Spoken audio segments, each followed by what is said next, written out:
sa création, la nature offrait tout à l'homme sur Terre. Ici, l'équilibre de l'écosystème fonctionne correctement et chaque chose est à sa place. Maître du terrain, quelquefois, l'homme pense à améliorer les conditions de vie de son milieu naturel, donc son environnement. Mais par manque de connaissances et d'expérience, il lui arrive parfois de détruire et de dérégler sans le vouloir l'ordre des choses. Au quartier Binza d'Elvo, sur la route des Matadi, non loin de la maternité des Binza, dans la commune d'Engaliema, un ravet géant a été transformé en une décharge non contrôlée et non conforme au public. Elle constitue une source de pollution qui altère la qualité de l'air sur un rayon de plus de 10 km. L'odeur est nauséabonde ici. L'air est putréfié, on a du mal à respirer, manger, boire et même travailler sans être inquiété de son état de santé, à moins de s'y habituer. Le mécontentement des habitants et passants du quartier n'a presque pas d'impact auprès de l'autorité publique, qui du reste connaît la situation depuis des années. Mais ce qui m'a fait vraiment très mal, parce que l'asthme que j'ai souffert à l'âge de 8 ans jusqu'à 10 ans a fait surface à cause de ces odeurs. Je ne pouvais même pas respirer dans la maison. Et jusqu'à aujourd'hui, ces odeurs nous étouffent.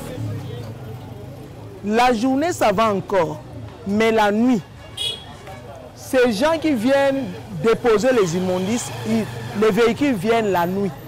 À partir de 23 h jusqu'à 4 h du matin, vous n'avez pas la paix. Il n'y a que des véhicules qui entrent, qui déposent, et dès qu'ils déposent les immondices, les odeurs font surface. Alors là, même si vous mettez les ventilateurs, vous ne pouvez pas respirer. Alors, si ces gens-là qui viennent déposer les immondices sont de bonne foi, au lieu de venir déposer les immondices en face de nos habitations, ils devraient aller plus loin, là où il n'y a pas de gens. L'école se situe à moins d'1 kilomètre de la décharge et les élèves sont voués à leur propre essor pendant plusieurs années. Nous ne comprenons pas comment cette décharge pouvait être placée à ce niveau. Mais la situation a été imposée et nous nous sommes retrouvés au quotidien avec des odeurs terribles. Depuis 10 ans, je crois, bien avant moi, nos élèves ont rencontré presque toutes les autorités de la ville. Toutes les autorités. Nous avons des lettres, nous avons des réponses. Malheureusement, aucune action concrète n'a été prise.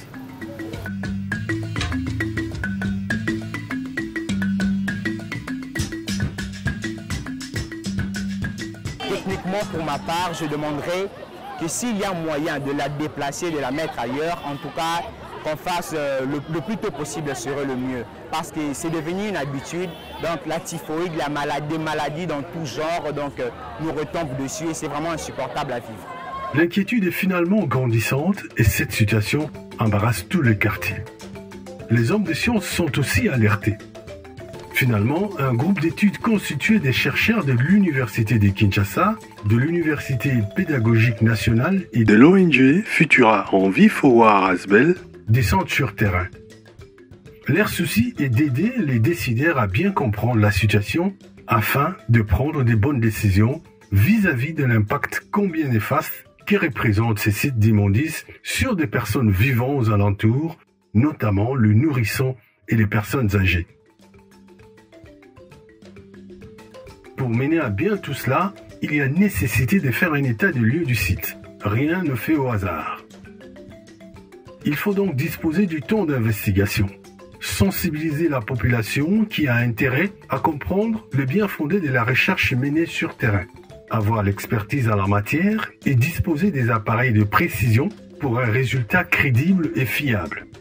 La raison pour laquelle nous sommes en train de faire cet exercice, parce que nous devons connaître exactement la composition de l'air à ce stade ici. Et nous allons faire cet exercice pendant 6 mois. Et dans 6 mois, nous pouvons avoir, n'est-ce pas, des évidences qui peuvent nous permettre d'aller auprès des autorités, leur dire voilà, que notre population est exposée pendant chaque jour à telle quantité de polluants.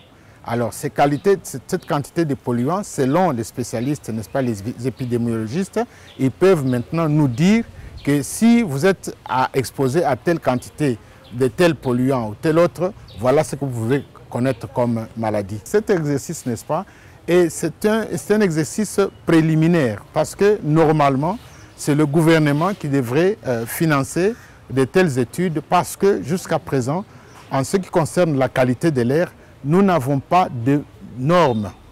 Nous n'avons pas de normes parce que l'OMS, n'est-ce pas, a donné à chaque pays la latitude d'avoir ses normes environnementales et ses normes sanitaires. Une fois que les capteurs de poussière placés, les indices prélevés permettront aux ingénieurs sur place de réaliser une cartographie pour un géopositionnement de chaque capteur, y compris la détection de la direction du vent. Dans cet exercice, les chercheurs devront attendre 6 mois après pour s'enquérir de l'état exact de la pollution de l'air. Il y a d'un côté la pollution de l'air causée par cette décharge publique sauvage, mais aussi de l'autre les conséquences néfastes de l'entassement des immondices qui, sous l'action conjuguée des eaux des pluies et de la fermentation, forment un lac de lixivia nuisible pour la santé humaine et les micro-organismes nécessaires pour la vie aquatique. Les décharges sauvages, on a tendance à minimiser un tout petit peu, on n'est pas à les prendre en compte, constituent des sérieux dangers pour l'environnement. Déjà pour l'homme lui-même, parce que ces décharges sont des sources d'émanation de beaucoup de gaz, beaucoup de composés organiques volatiles. Parmi les composés, il y en a qui sont cancérigènes. Et puis ces gaz, sous l'action, pardon, ces décharges, sous l'action des pluies, reçoivent de l'eau et génèrent ce qu'on appelle les lixivia, qui sont encore plus dangereux pour les ressources en eau. Ils polluent le milieu aquatique et impactent aussi sur les ressources en surface et attaquent en effet les organismes vivants qui peuvent s'y retrouver. La preuve, c'est que lorsqu'on a été à Delvaux, nous avions constaté effectivement qu'il y a tout un lac de lixivia qui s'est formé dans le bas-fond. Et ce lac se connecte avec le cours d'eau qui se trouve là-bas. Et nous sommes appelés maintenant à faire ce que nous appelons le monitoring de ces cours d'eau, et c'est de manière régulière pour essayer d'évaluer la qualité, beaucoup mieux l'impact de ces lixivia sur ces ressources en eau. Au-delà du fait que les composés organiques soient cancérigènes, il y a un élément important, c'est la carcinogenèse. Parce qu'on a trouvé aussi des populations qui sont exposées à longueur des journées.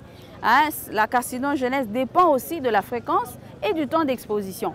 Et donc c'est dans ce cadre-là que nous évaluons, nous essayons de faire cette étude sur la qualité de l'environnement, en particulier dans le milieu où l'on trouve des décharges publiques sauvages.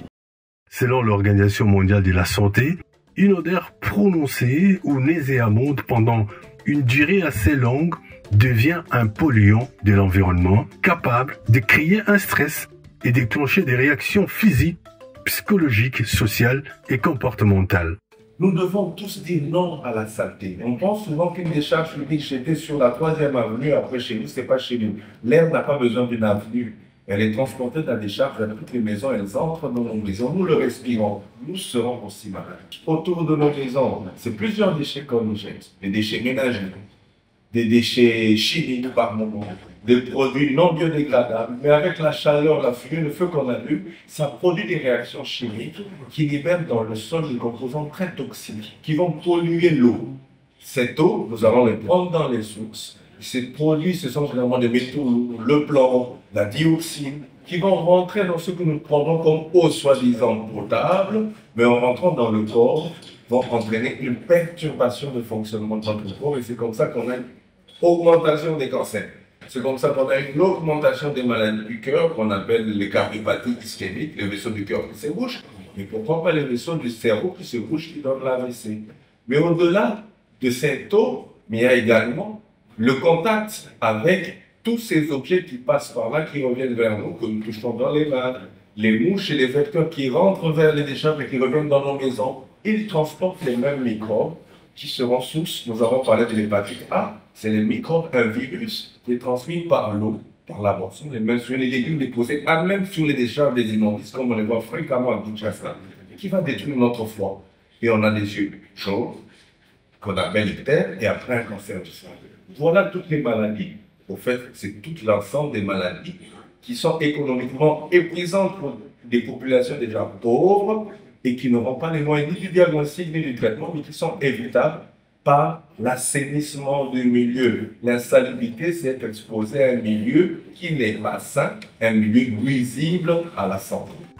D'après la loi, l'État doit prendre des mesures appropriées pour prévenir, atténuer et éliminer les effets nuisibles sur l'environnement. Les scientifiques sont passés pour nous montrer les niveaux de pollution, combien il est élevé. Donc, il y a des maternités, il y a une maternité à côté des écoles, nos enfants sont exposés à des maladies.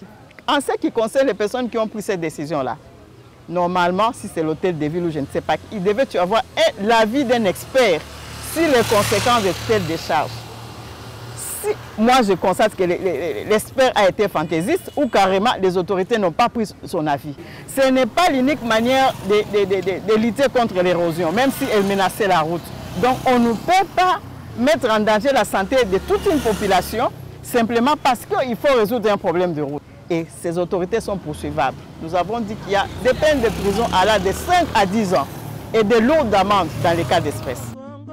En dépit de toute déclaration et condamnation, la tâche des hommes de science sera de parachever ce qu'ils ont commencé ici. Se servir de données utiles après prélèvement et faire des recommandations auprès de l'autorité qui est censée les appliquer pour le bien-être de tous. Congo ya Afrika, Congo, mboka ya kitoko.